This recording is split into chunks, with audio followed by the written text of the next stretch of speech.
Welcome my friend, आप सभी को हमारे चैनल को पसंद करने के लिए दिल से धन्यवाद। हम इसी तरीके से मेहनत करते रहेंगे और आप हमें मोटिवेट करते रहिए और हमारे चैनल को सब्सक्राइब कर दीजिए, घंटी को बजा दीजिए। अब हम बात करते हैं अपकृत विधि के अंतर्गत प्रतिनिहित दायित्व क्या होते हैं, इसकी भूमिका क्या होती है, प्रतिनिहित दायित्व की रीतियाँ क्या क्या हैं, एक स्वामी और सेवक के क्या कार्य होते हैं, ये होते कौन हैं, प्रिंसिपल एजेंट के बारे में जानेंगे, फर्म के बारे में जानेंगे और हम जानेंगे कि स्वतंत्र ठेकेदार क्या है, काम क्या होता है स्वतंत्र ठेकेदार का। और लास्ट में मैं ये कहना चाहता हूँ कि हमारे चैनल को सब्सक्राइब कर दीजिए ताकि हमें मोटिवेट मिल सके। तो चलिए अब समझते हैं प्रतिनिहित दायित्व क्या होते हैं। भूमिका: साधारण एक व्यक्ति अपने स्वयं के द्वारा किए गए अकृत्यात्मक कार्यों के परिणामों के लिए उत्तरदायी ठहराया जाता है, परंतु कुछ परिस्थितियां ऐसी होती हैं जिनमें एक व्यक्ति किसी दूसरे व्यक्ति के द्वारा किए गए अकृत्यात्मक कार्यों के परिणामों के लिए उत्तरदायी ठहराया जाता है। ऐसे दायित्व को प्रतिनिधायी या प्रतिनिहित दायित्व कहते हैं। कहने का यह मतलब है कि अगर मैं गलत काम करता हूं तो उसके लिए मैं खुद जिम्मेदार ठहराया जाऊंगा, परंतु कोई मेरे लिए गलत काम कर आया है और मैं उसका साथ दे रहा हूं तो काम उसने किया है लेकिन दोषी मैं माना जाऊंगा। यही कहती है प्रतिनिहित दायित्व। अब बात करते हैं कि प्रतिनिहित दायित्व में और क्या क्या चीज़ें कही गई हैं। तो इसका सबसे प्रमुख उदाहरण सेवक द्वारा किए गए अकृत्यात्मक कार्यों के लिए स्वामी को उत्तरदायी माना जाता है। यानी कि अगर सेवक कोई गलत काम करता है स्वामी के अंतर्गत रहकर तो स्वामी को ही दोषी माना जाएगा। अब हम बात करते हैं कि प्रतिनिहित दायित्व की रीतियां कौन कौन सी हैं। तो प्रतिनिहित दायित्व की निम्न रीतियां यह हैं जिनके द्वारा ये प्रतिनिहित दायित्व उत्पन्न होता है। पहला है अनुसमर्थन द्वारा बाय रेटिफिकेशन, उत्प्रेरण द्वारा बाय अबेटमेंट, विशेष संबंध द्वारा बाय स्पेशल रिलेशन। अब एक एक करके इन्हें हम अच्छे से समझते हैं। पहला पॉइंट है अनुसमर्थन द्वारा। इसमें कहा गया है कि यदि कोई व्यक्ति किसी अन्य व्यक्ति की ओर से कोई अकृत्यात्मक पूर्ण कार्य करता है जिसके लिए उसे प्राधिकार प्राप्त नहीं था, परंतु बाद में वह अन्य व्यक्ति उस कार्य का अनुसमर्थन कर देता है, तो अनुसमर्थन करने वाला व्यक्ति उस कार्य के लिए उत्तरदायी होगा जिसका उसने अनुसमर्थन किया है। तो अनुसमर्थन में जो एग्जाम्पल है वो यह है कि यदि एक मालिक का नौकर चोरी की कार लाता है और मालिक उस कार का अनुसमर्थन करता है तो मालिक इसके लिए उत्तरदायी होगा। अब दूसरे प्रतिनिहित दायित्व के बारे में बात करते हैं। तो दूसरा पॉइंट है उत्प्रेरण के मामले में यदि एक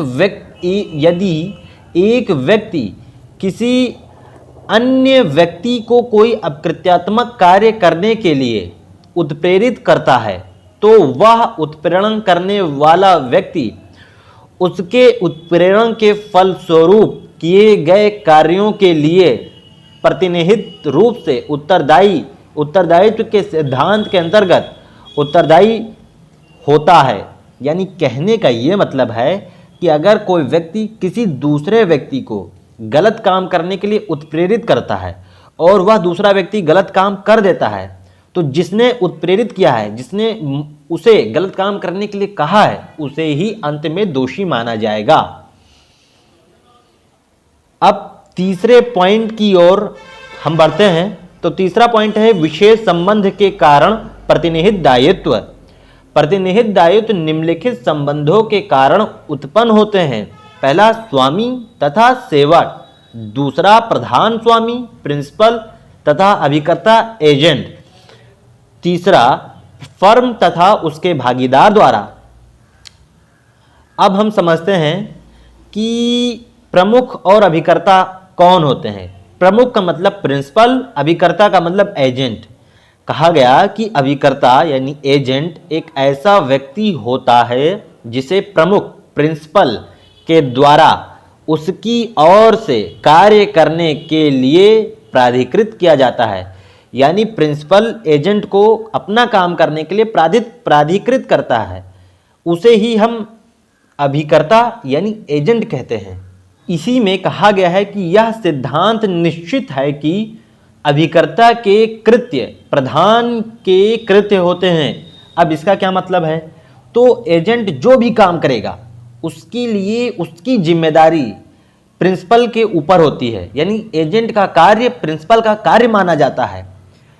तीसरा जो पॉइंट है वो यह है कि यदि कोई प्रमुख अपने अभिकर्ता को कोई दोषपूर्ण कार्य करने के लिए प्राधिकृत करता है तो वह उसके परिणाम के लिए उत्तरदायी होता है। यानी अगर प्रिंसिपल अपने एजेंट को कोई गलत काम करने के लिए कह रहा है और वह एजेंट कर रहा है तो अंत में प्रिंसिपल को ही जिम्मेदार माना जाएगा। इसमें एक वाद है, वाद का नाम स्टेट बैंक ऑफ इंडिया बनाम श्यामा देवी है। इस वाद में कहा गया है कि इस वाद में वादी श्यामा देवी के पति के द्वारा एसबीआई के एजेंट को, जो श्यामा देवी के पति का मित्र था, उसको बैंक में जमा करने हेतु कुछ धनराशि दी गई, परंतु वह बिना कोई रसीद दिए फरार हो गया। न्यायालय ने कहा कि पहली बात तो यह कि कर्मचारी बैंक के कार्यालय के दौरान नहीं था, दूसरी बात यह कि उसे धनराशि एक मित्र के रूप में घर में दी गई थी, अतः एसबीआई इसके लिए जिम्मेदार नहीं होगी।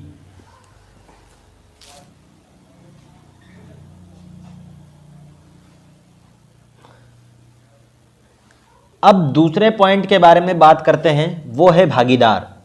भागीदारों के बीच का संबंध प्रमुख और अभिकर्ता का संबंध होता है। फर्म के व्यापार के साधारण अनुक्रम में यदि कोई भागीदार अकृत्य कार्य करता है तो अन्य समस्त भागीदार उस सीमा तक उस अपकृत्य के लिए उत्तरदायी होता है जितना कि दोषी भागीदार होता है।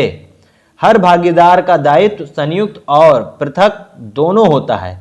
कहने का यह मतलब है कि एक फर्म में बहुत सारे भागीदार हो सकते हैं और अगर किसी एक भागीदार ने कोई गलत काम किया है तो उस फर्म के सभी भागीदार को जिम्मेदार माना जाएगा।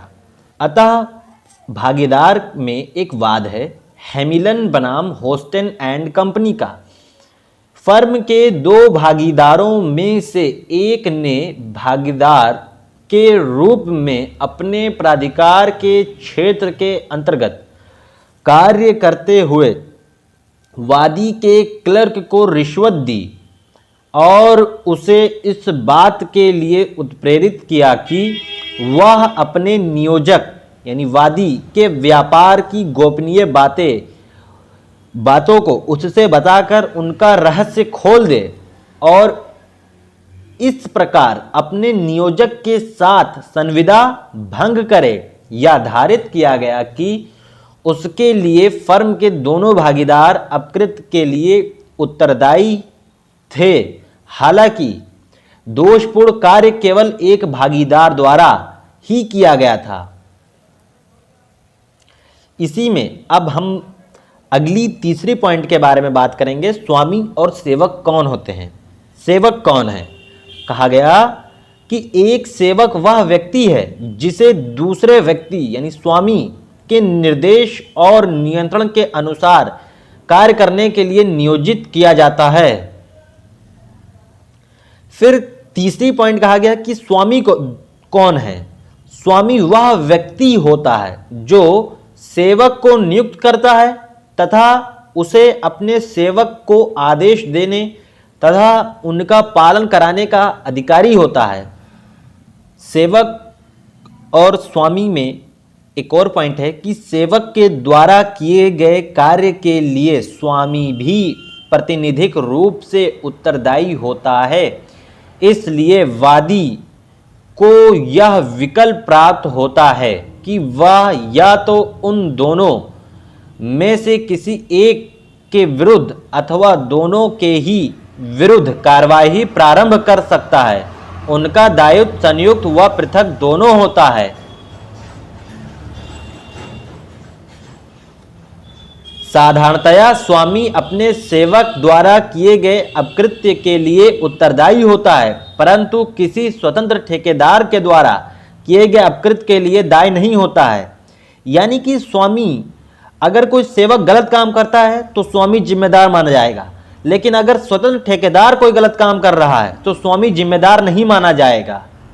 तो अब बात करते हैं कि स्वतंत्र ठेकेदार होता कौन है, इंडिपेंडेंट कॉन्ट्रैक्टर क्या है, कौन होता है।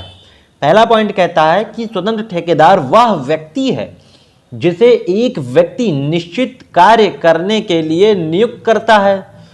दूसरी पॉइंट है कि स्वतंत्र ठेकेदार उस व्यक्ति के निर्देश या नियंत्रण में रहकर कार्य नहीं करता, उसका अपना स्वतंत्र ढंग होता है।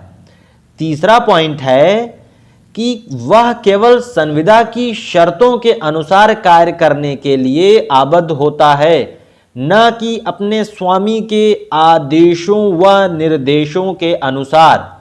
इसी का एक उदाहरण है कि यदि ए की मोटर का चालक यानी ए का ड्राइवर उपेक्षापूर्ण ढंग से कार चलाता है तथा किसी व्यक्ति को क्षति पहुंचा देता है, तो ए उस क्षति के लिए यानी जो कार का मालिक है उस क्षति के लिए उत्तरदायी होगा। परंतु यदि ए एक टैक्सी में सवारी करता है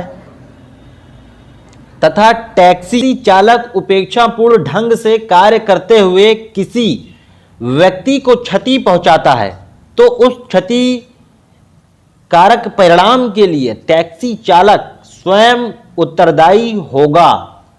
इसी में एक वाद है, उस वाद को अच्छे से समझते हैं। वाद का नाम है विजय आचार्य बनाम रतिलाल फूलचंद्र। इस वाद में रतिलाल अपनी कार को सही करवाने के लिए मैकेनिक विजय आचार्य को दिया। जब आचार्य जी कार को अपने गैराज में ले जा रहे थे, तभी उन्होंने कार से एक महिला को क्षतिग्रस्त कर दिया।